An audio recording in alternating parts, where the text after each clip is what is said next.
Olha, disso pra ser sincero, eu não faço ideia, né? Porque eu nunca assim me interessei pela numeração, né? Mas eu Uhum. acredito que tem ali, acho que porque a gente pode dividir assim, se a gente for somar no geral, né, vai ter aí pra mais de 300 pessoas. Mas tem aquele que é fiel. E esses são a numeração já cai um pouco, né? Tem aquele ali que é assíduo, né? Que sempre tá ali. Mas eu acho que é nessa faixa etária aí de 300 pessoas. Quando eu era líder de jovens, a gente tinha ali aproximadamente. A gente chegou a bater num culto de jovens, mais ou menos 90 jovens. Assim, num culto, né? E é engraçado que a gente falando dessa questão aí de política, né? Eu também passei por isso, né? Como a Adilson tá falando, né? Quando eles começaram aqui a fazer o podcast, né? Tipo, eu sempre penso, né? Rapaz, eu acho que o Neto vai se candidatar, né? Ele Acho que o quer, Adilson vai querer vir ele quer alguma quer coisa, alguma né? coisa. Fazer lado de... É. Então, quando você se destaca e quer fazer alguma coisa relevante para o município, sempre vai vir essas questões, né? E aí, tipo, ele tá fazendo isso com os jovens porque ele quer vir vereador, ele quer vir a isso e aquilo. E não era. Era uma paixão e uma vocação que Deus me deu, né? E eu tava exercendo aquilo, né, com amor à palavra do Senhor. Eu quero pregar o evangelho para esses jovens, né? Eu quero ser uma influência na vida deles. Eu quero, como a Disso falou, a gente tem que fazer, né, alguma coisa pelo nosso município, alguma coisa pelas pessoas que seja relevante, que seja bom para elas, né? Então, mas a gente sempre vai ter alguém, né, que vai achar que é outra coisa, né? Essa parte, né, Moisés, a gente... E se a gente hoje fosse se engajar na política ou até em outras situações, é viável porque é necessário ter pessoas com capacidade e tenha coragem de fazer o que a gente está fazendo, mesmo que não é que a gente venha ou deixa de vir, mas assim, hoje falando na situação, por isso que eu perguntei mais ou menos quantos, em média, mais ou menos, quantos jovens, quantas pessoas vocês alcançam, né? Então, assim, hoje praticamente, votando é 3% praticamente da população dentro da cidade. Então, assim, faz a diferença, né? Hoje, essa questão de você falar da palavra de Deus ali, colocar, e eu vejo, assim, quando você falou, botando muito nessa situação, da palavra de Deus e colocando ali, e aí eu venho com a minha pergunta. A família de você tipo, já vem de família e tal, essa questão já de... Na verdade, é, eu nasci num lar cristão, né? Papai e mamãe são cristãos. E eu herdei, assim, mais esse lado da minha mãe, né? Porque a mamãe, ela sempre levava a gente pra escola bíblica dominical. E desde criança, né, a gente sempre foi lá aprendendo as historinhas da Bíblia, né? A Arca de Noé, Jonas engolido por um peixe, né? Jesus Cristo acalmando a tempestade. Essas historinhas aí, elas fizeram parte da minha infância, entendeu? Então, eu tive uma infância dentro da igreja. Então, eu cresci com aquilo. Mas a mamãe, ela teve uma influência muito maior na minha vida, né, do que o meu pai e do que os meus irmãos, né? Esse lado da igreja, assim, ela veio mais por parte da minha mãe, que sempre levava a gente para a escola dominical, né? Então, dali eu fui me desenvolvendo a parte espiritual na minha vida. Essa parte aí, que você estava falando de livro, né? Acho que colocando muito nessa parte aí, a gente nasceu, tô falando da minha parte, ia falar do Neto, mas deixa ele.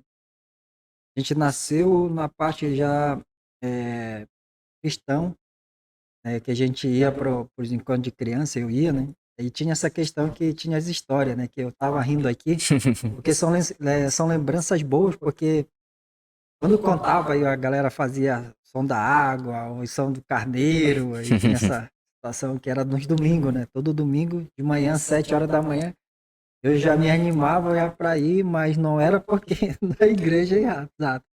Era mais da questão das histórias. Da história, tinha alguma história que literalmente você aí, até hoje, você não esquece dessas histórias bíblicas? Você Ah, quer contar com uma aí? certeza, tem duas, na verdade, né, que eu sempre tenho assim na memória, que é sobre Daniel na Cova dos Leões, né? Eu achava muito interessante aquilo. E também sobre o dilúvio, né? Que pra mim era uma coisa assim que me chamava muita atenção, né? Então essas duas histórias, elas me marcaram profundamente, né? Como que Daniel, ele conseguiu, né, vencer os leões dentro da cova. E aquilo ali foi por um ato sobrenatural, né? Deus enviou o seu anjo ali, que o rei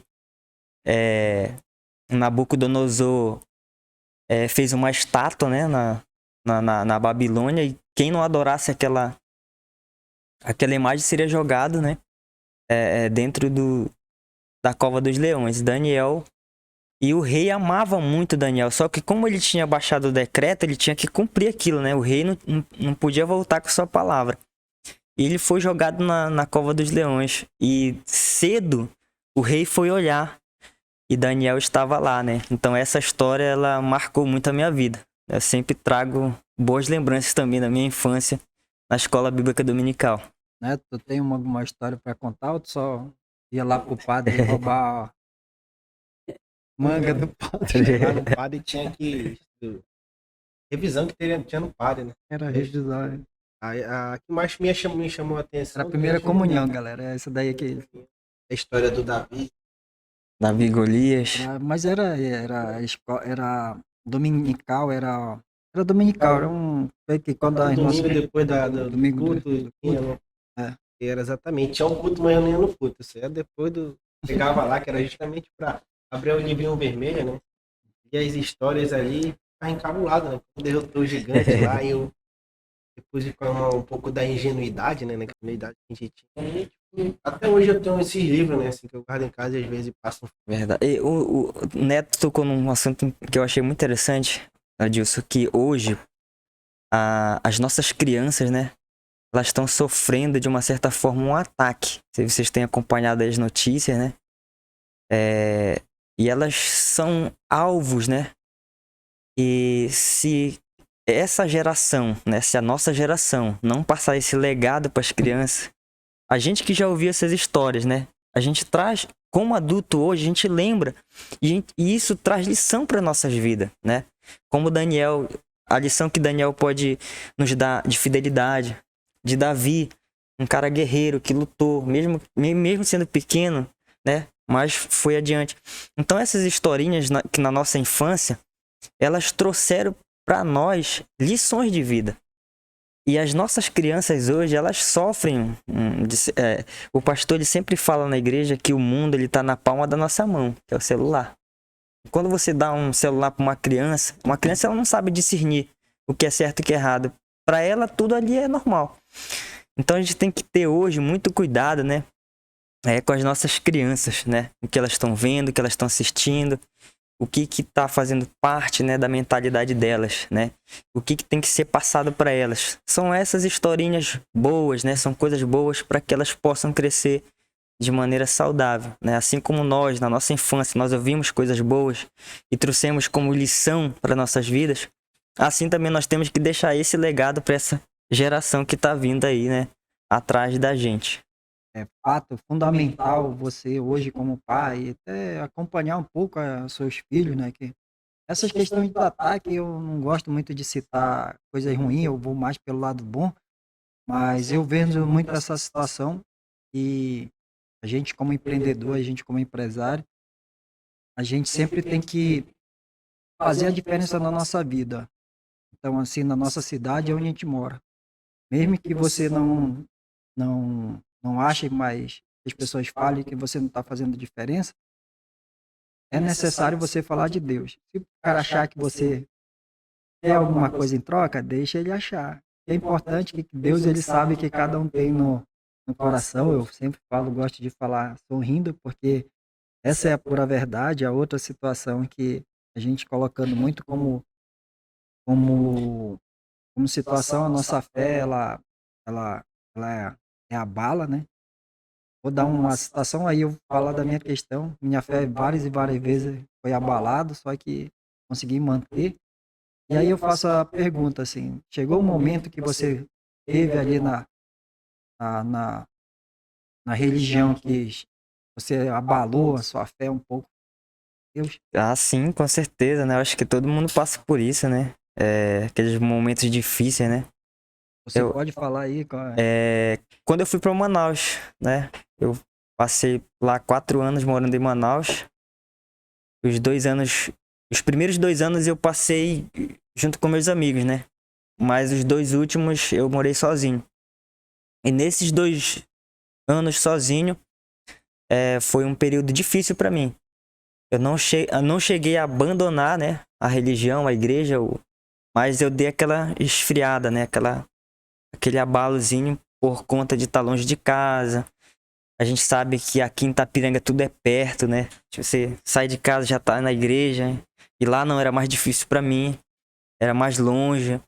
De eu, e eu não tinha muitos amigos, muitas amizades assim lá. Então isso aí também ajudou um pouco a enfraquecer a minha fé, né? Mas nada que eu pudesse abandonar. Foi só um período ali de dificuldade. Foi quando aí eu voltei para Itapiranga e as coisas começaram a se encaixar, mas nada que pudesse realmente me tirar assim da igreja, né, ou de acreditar em Deus. Inclusive assim, eu tenho algumas pessoas, né, que fizeram parte da igreja, né, e que hoje não creem mais, né? Então, como o Adilson falou, né, eu respeito, né? Eu respeito, procuro respeitar essas pessoas, mas eu nunca abandonei a minha fé em Deus, né? Sempre acreditei nele, mesmo nos momentos difíceis, mesmo nos dias escuros, né? Mas eu sempre coloquei a minha fé nele, que aquilo ali era passageiro, né? Eu ia passar aquele período Eu e ande no Vale da Morte, né? exatamente, ainda que eu ande pelo vale da sombra da morte, eu não temerei, né? Porque o Senhor está comigo. Então, todos nós passamos momentos difíceis, né? Mas a fé da gente tem que se agarrar em Deus realmente. Parte do Faz parte do propósito, com certeza. Da parte de a gente estar conversando, né? Mas não mudando muito de assunto, falando uma situação como eu falei, a gente sempre fala de empreendedorismo, sobre as coisas e hoje você lê livro, como que tá a situação do Moisés? Olha, a minha área, ela é mais teológica. Eu tenho uma formação teológica pelo IBAD, né, que é o Instituto Bíblico das Assembleias de Deus, e eu tô me formando também pela Uninter. Então a minha área ela é mais teológica, né? É mais a questão de teologia. É uma coisa que me chama muita atenção. As duas outras áreas que eu gosto, mas isso é um sonho lá pra frente, que é o direito. E eu também tentei fazer ciência política, mas eu só estudei 6 meses, por conta que na época eu estava liderando jovens, né? E tava muito corrido para mim, e foi uma época que eu estava estudando pelo CETAM também, que eu me formei em técnico em administração, e tava fazendo ciência política. Aí eu tive que abandonar a ciência política para me terminar. E aí eu concluí e acabei não voltando, né? Mas a minha área, assim, de querer ler livros é mais livros teológicos, né? Livros que tem a ver, assim, com Deus, né? A teologia, não sei se vocês sabem, mas teo é Deus, né? E logia é estudo. Então é estudo sobre Deus. Então tudo aquilo que envolve Deus, tudo aquilo que envolve o reino de Deus, a igreja, eu gosto muito dessa área. Mas tem outras áreas também, outros livros que eu gosto de ler, que são de política e história. São duas áreas, assim, que eu sou apaixonado também. Mas nada que eu não tenho nenhuma formação nessas áreas. Mas são áreas que me chamam a atenção e que eu sempre estou lendo, né? Sobre política, história. Eu gosto de direito também, né? Coisas que têm a ver com direito, eu também gosto bastante. Mas a minha área é mais parte teológica, mais parte de estudo sobre Deus.